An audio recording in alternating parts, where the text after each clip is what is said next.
2016 Buick Cascada 1.6 air filter. This is on the passenger side. You got to remove the air filter cover box. It's held in by 2, 4, 6 screws. Okay, Phillips head. This is what I use, okay? And I make sure that this is magnetic and that it's clipped in so I don't lose my driver, okay? When you're unscrewing them, they're supposed to stop, but sometimes they keep unscrewing and they come all the way out. And then they fall down into the bottomless pit. Then you gotta spend hours looking for that special screw, okay? So always be aware of that. So once you get all of them loose, then you can pull the box up, and there's the filter. Pull the filter out, get a vacuum, and vacuum that lower box out, and then put your new air filter in there, and put your cover back on. Make sure it fits nicely, and then start your screws, and then finally snug them up. You don't want to bear down on them, you just want to snug them up, okay? Make sure you get them all started before you run any of them all the way down, okay? And that's it. 2016 Buick Cascada, 1.6 liter. I have an oil leak and it's getting oil on my belt. So I'm gonna actually start my way at the top, work my way down just to inspect it and see where it's actually really coming from. I think it's coming from the front seal, but I wanna make sure. So what I wanna do is remove my valve, remove my intake. Gosh darn it. I want to remove my air filter assembly, okay? So you got your 6 screws holding the air filter top on, which is Phillips, and make sure you watch out for them because they might fall out. And then you got a 7mm hose clamp going to the, by the turbo, by the throttle body there. It's not really a throttle body, but it's the intake for the turbo. So you gotta take that off. And I didn't unplug the mass airflow, I'm just gonna set it down like that, okay? Then I'm gonna remove my lower air cleaner box. And it's got a hose right here, twist it and pull that out, and there's a grommet here, and there's a grommet over there. You just pull them straight up, and you pull it out. And if this is full of debris, go ahead and clean it out, dump it out, okay? Next, I can see my belt, and I can see my tensioner right there. But it looks pretty open down below, so hopefully I can get to it from down below. But like I said, I'm just inspecting to make sure I don't have an oil leak coming from up here or right at the head, okay? It all looks like it's kind of like getting flung around from the crank. So that's where I'm going with. So now I'm gonna raise it up and inspect it down below. And if you're just gonna do a belt, you can probably do a belt from here, okay? Because there's the tensioner, and you wanna push that tensioner that way, okay? Because the belt is on this side of it, so you wanna push it that way, okay? Just make sure you draw a diagram on how the belt goes, so you don't have to keep looking things up, okay? Okay, I jacked it up and supported it properly. Removed the front tire. The lug nuts got these little plastic covers on them. So like a Volkswagen, you gotta use like a Volkswagen tool to remove the covers. I have 2 of these. And I hook one on each side and I pull the caps off, okay? And then the lug nut's just a 19, all right? So once I get the tire off, that's pretty weird, huh?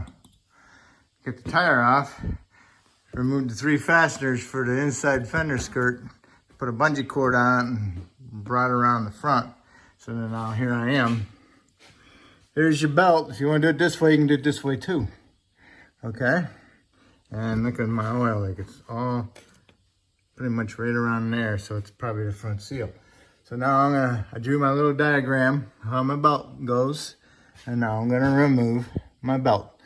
And there's my tensioner right here. Get on that thing. and then push it towards the crank. Okay, I put a 15mm socket on it with a ratchet, and I pulled it that way. I pulled it down this way, made that pulley go like that. So then I took the belt off of that idler there, and then I took it off the alternator, okay? So now I can take my ratchet out, and I'll take my belt out, and then now if you got an oil leak, we're gonna remove that crank bolt. Okay, the crank pulley bolt is a 24mm, and it was on there pretty tight. It wouldn't come off, so I rigged up my cart and had my propane torch sitting on it for a couple minutes to heat it up. It's hot enough that I can't touch it.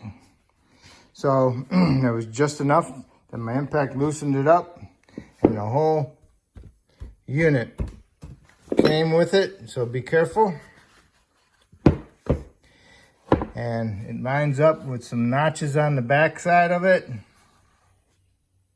So make sure you try to remember which one it came out of, because you don't want to smash it on there. It probably came out of the round hole, because this one's a little bit smaller than that one. But this whole thing came off at the same time. I had the bolt loose, so it doesn't stick in there very far, okay?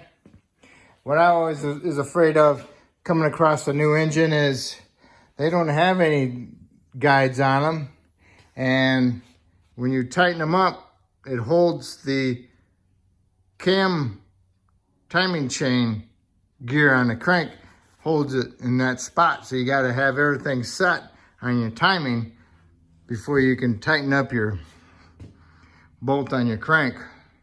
So if you don't know that, then when you take that bolt out, and then it jumps, the tension on the timing chain moves, because that's the way the Mazda 2.3 was on one that I did, and it moved on me and screwed everything up, and I had to retime it.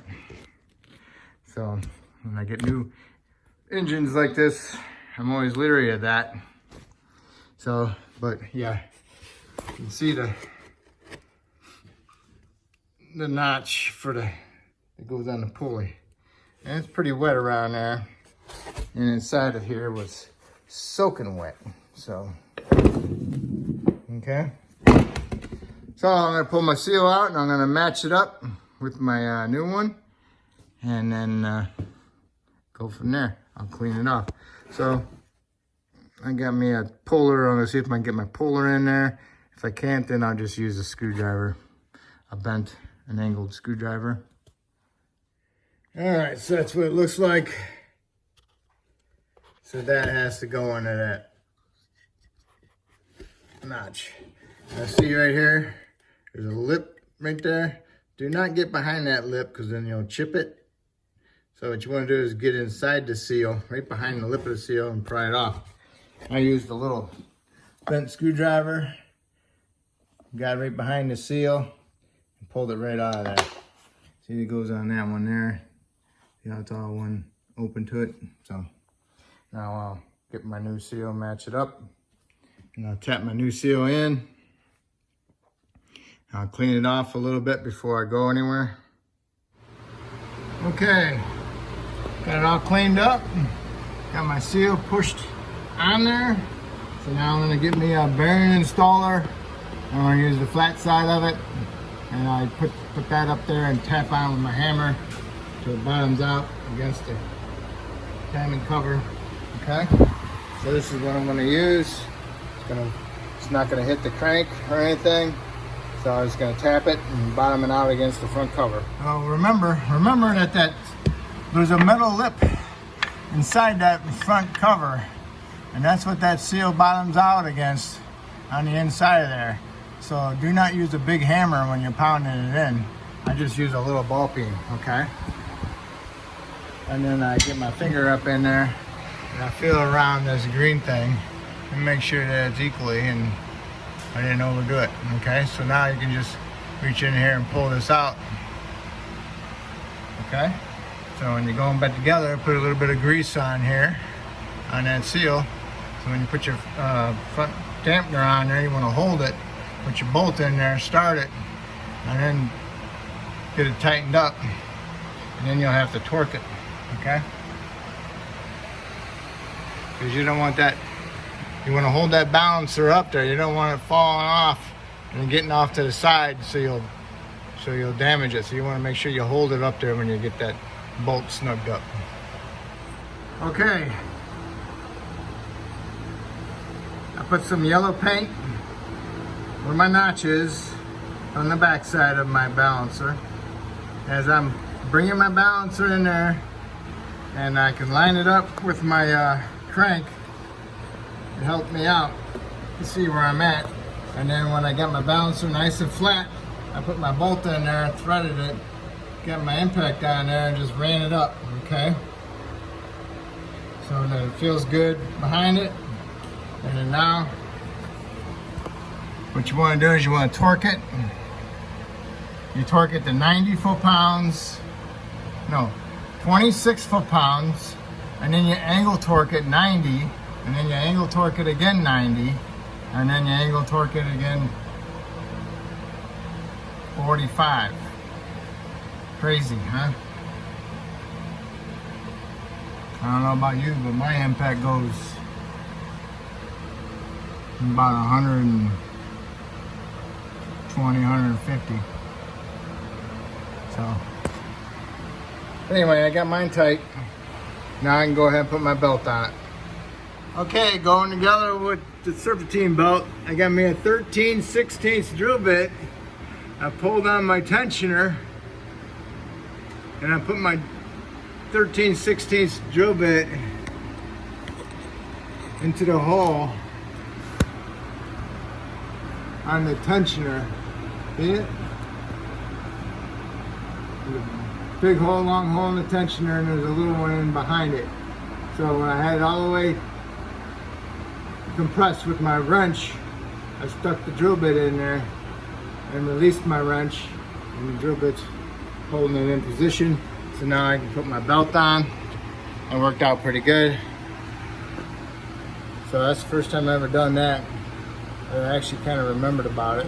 So now all I gotta do is put my wrench back on there, pull down on it, and then remove my bolt with my drill bit.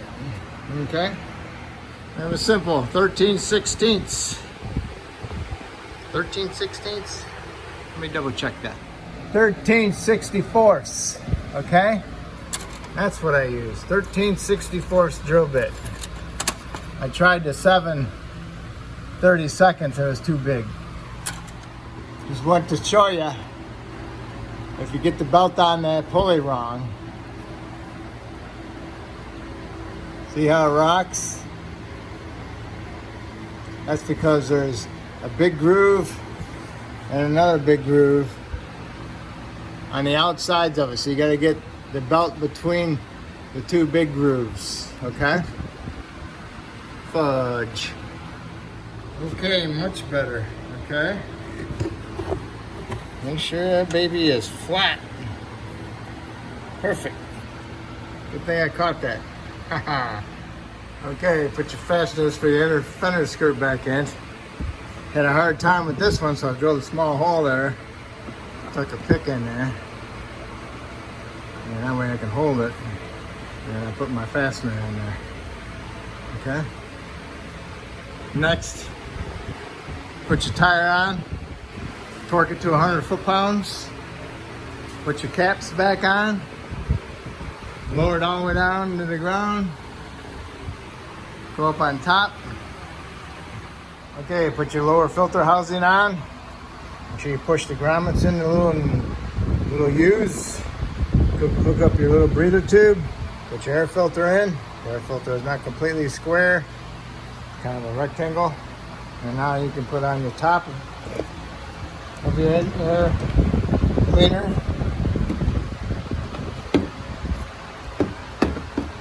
Line it up. Put your clamp back on there. Push the tube on your turbo. Line up your screws and snug up your screws. Tighten up your hose clamp on your intake tube. You got your air cleaner assembly on. Got the tube under the turbo. You clamp tight, engine cover on, and that's it. Start it up. Look down inside there and make sure the belt is riding properly. If it looks good, then you're done. If the belt's off a little bit, then you need to redo it, okay? So that's how you do the Serpentine belt and your front seal, okay? If I helped you out with this video, that's awesome. Hopefully you can help me out by subscribing, and I appreciate it. Thank you.